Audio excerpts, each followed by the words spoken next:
materi skala pengukuran data. Oke, langsung simak ya. Jadi yang pertama ada populasi dan sampel.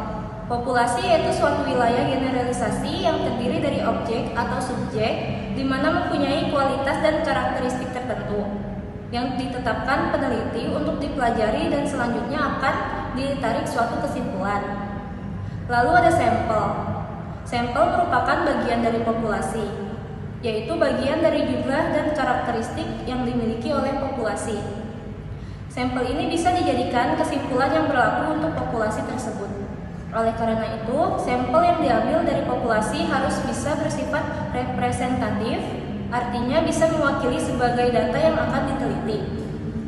Lalu yang kedua, teknik sampling. Teknik sampling atau yang sering kita dengar adalah teknik pengambilan sampel. Dalam menentukan suatu sampel di penelitian tertentu, ada beberapa teknik sampling yang harus digunakan dan diperhatikan. Yang pertama ada probability sampling, yaitu teknik pengambilan sampel di mana memberikan peluang yang sama untuk setiap bagian populasi yang akan dipilih menjadi sampel penelitiannya. Teknik sampel ini dibedakan menjadi 4, yaitu simple random sampling, proportionate stratified random sampling, disproportionate stratified random sampling, dan cluster sampling. Lalu ada non-probability sampling, yaitu teknik pengambilan sampel yang tidak memberi peluang yang sama untuk setiap anggota populasi untuk dipilih menjadi sampel. Teknik ini juga dibagi menjadi beberapa jenis sampling, yaitu sampling sistematis, sampling kuota, sampling incidental, sampling push-positive, sampling jenuh, dan snowball sampling. Yang ketiga, variabel penelitian. Variabel penelitian adalah segala sesuatu yang berbentuk apa saja yang bisa ditetapkan oleh peneliti untuk bisa dipelajari sehingga memperoleh informasi yang dapat ditarik kesimpulan. Hal ini menjadikan suatu atribut, sifat, nilai dari objek kegiatan yang memiliki variasi yang kemudian ditetapkan peneliti untuk dipelajari lalu ditarik kesimpulan. Ada beberapa macam variabel penelitian, yaitu yang pertama ada independent variable, yang kedua ada variabel dependent, yang ketiga ada variabel moderator, yang keempat ada variabel intervening, dan yang terakhir ada variabel kontrol. Selanjutnya yang keempat yaitu konstanta dan variabel. Konstanta merupakan suatu lambang untuk menyatakan objek yang sama secara keseluruhan. Sebagai contoh, konsep konstanta adalah tipe ideal keluarga dalam birokrasi maupun revolusi. Konsep yang kedua adalah variabel, artinya sesuatu yang merupakan unsur dalam menentukan perubahan tertentu. Sebagai contoh misalnya pengukuran kepadatan penduduk ataupun yang lainnya. Yang kelima ada variabel kuantitatif dan kualitatif. Variabel kuantitatif artinya suatu variabel yang hasil dari pengamatan dapat bervariasi dalam hal jumlah, tentunya dalam melakukan suatu penelitian. Variabel kualitatif artinya variabel yang hasil pengamatannya bervariasi dalam jenis bukan jumlah atau tingkatan. Yang keenam, variabel diskrit atau kontinu. Variabel diskrit atau kontinu termasuk dalam variabel jenis kuantitatif. Yang pertama, variabel diskrit artinya di sini suatu variabel yang bersifat kuantitatif di mana jumlah nilai atau suatu kategori yang bisa dihitung dan bentuknya adalah bilangan bulat. Yang kedua, variabel kontinu.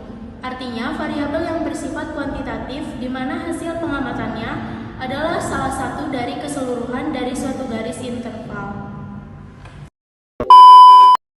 Nah, yang selanjutnya kita ke materi skala pengukuran data.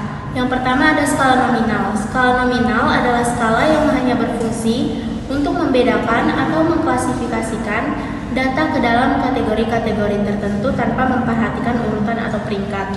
Pada skala ini, data hanya diklasifikasikan berdasarkan nama, jenis, atau kategori tertentu.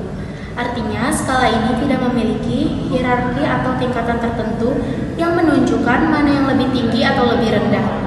Skala nominal hanya menunjukkan bahwa satu data berbeda dari data lainnya, namun tidak bisa dibandingkan dalam hal kuantitas atau kualitas. Contoh dari penggunaan skala nominal yaitu ada 3. Yang pertama jenis kelamin laki-laki dan perempuan, warna merah, kuning, hijau, agama Islam, Kristen, Hindu, Buddha, dan sebagainya. Yang kedua ada skala ordinal. Skala ordinal, skala yang tidak hanya mengklasifikasikan data ke dalam kategori-kategori tertentu, tetapi juga memberikan informasi tentang urutan atau peringkat. Artinya, selain mengelompokkan data, skala ordinal juga menunjukkan bahwa satu kategori lebih tinggi atau lebih rendah dari kategori lainnya, walaupun kita tidak tahu secara pasti berapa besar selisihnya. Contoh dari penggunaan skala ordinal antara lain tingkat kepuasan pelanggan, sangat puas, puas, tidak puas, dan peringkat lomba juara 1, juara 2, atau juara 3. Dari contoh di atas, kita tahu bahwa sangat puas lebih tinggi dari puas, dan puas lebih tinggi dari tidak puas. Tetapi, kita tidak tahu berapa besar perbedaan kepuasannya. Begitu juga dalam lomba, juara 1 lebih baik dari juara 2, tapi tidak tahu berapa selisih nilai mereka. Jadi skala ordinal memiliki urutan atau ranking tetapi tidak memiliki interval yang pasti antar peringkatnya. Yang ketiga ada skala interval. Skala interval adalah skala yang tidak hanya menunjukkan urutan tetapi juga jarak antar data yang sama. Namun skala ini tidak memiliki norma mutlak. Dengan kata lain, skala interval memungkinkan kita untuk mengetahui berapa besar perbedaan antar data karena jarak antar satu nilai dan nilai lainnya selalu sama. Contoh dari skala interval, suhu dalam Celcius atau Fahrenheit, misalnya suhu 30 derajat lebih tinggi dari 20 derajat sebesar 10 derajat. Tapi suhu 0 derajat bukan berarti tidak ada suhu, melainkan hanya titik tertentu dalam skala. Jadi, meskipun bisa dilakukan pengurangan dan penjumlahan, operasi perkalian dan pembagian tidak bermakna pada skala ini. Misalnya 20 derajat tidak berarti 2 kali lebih panas dari 10 derajat. Yang keempat ada skala rasio. Skala rasio adalah skala yang memiliki semua karakteristik skala sebelumnya dan juga memiliki nol mutlak. Artinya, skala ini tidak hanya memiliki kategori, urutan, dan interval yang tetap, tetapi juga memiliki nol mutlak yang berarti bahwa nilai nol benar-benar menunjukkan ketiadaan kuantitas yang diukur. Contoh dari skala rasio ada 4. Yang pertama berat badan, tinggi badan, umur, penghasilan. Jika seseorang memiliki berat badan 0 kg, berarti memang tidak ada beratnya. Dan jika satu orang memiliki berat 60 kg dan yang lain 30 kg, maka kita bisa bilang bahwa orang pertama 2 kali lebih berat dari orang kedua. Ini menunjukkan bahwa pada skala rasio kita bisa melakukan semua operasi matematika, penjumlahan, pengurangan, perkalian, dan pembagian. Ada beberapa macam skala pengukuran untuk alat instrumen dalam angket atau kuesioner melalui pendekatan. Yang pertama ada skala Likert. Untuk skala Likert di sini digunakan untuk mengukur persepsi, sikap, maupun pendapatan seseorang mengenai fenomena sosial yang akan diteliti. Ada beberapa keuntungan jika menggunakan skala Likert dalam penelitian. Yang pertama, sangat mudah dibuat dan diterapkan dalam penelitian. Yang kedua, mempunyai kebebasan pada pembuatan pertanyaan atau pernyataan dengan tetap berpedoman pada indikator. Yang ketiga, jawaban dalam suatu item merupakan alternatif. Dalam hal ini, item merupakan informasi yang bisa diperjelas. Yang terakhir, pengukuran reliabilitas dapat diperoleh pada skor item diperjelas. Lalu yang kedua, skala Goodman. Tipe skala kedua adalah skala Goodman. Skala pengukuran dengan Goodman ini akan didapatkan pada jawaban yang tegas, yaitu jawaban ya dan tidak, atau benar dan salah. Jika dalam skala Likert ada 1, 2, 3, 4, 5 interval, maka untuk skala Goodman hanya ada 2 interval, yaitu setuju dan tidak setuju.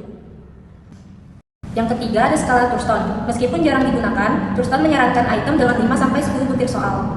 Adapun langkah-langkah yang dilakukan dalam pembuatan skala Thurston, yang pertama, mengumpulkan 50-100 pernyataan. Yang kedua, memberikan kepada lebih dari 50 responden, pilih 11 kategori dari A sampai K.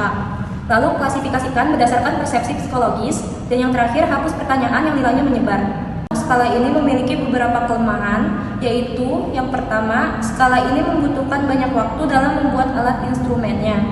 Yang kedua, untuk nilai pada skala ini yang sudah dibuat akan memungkinkan pada nilai skor yang sama tetapi mempunyai sikap yang berbeda.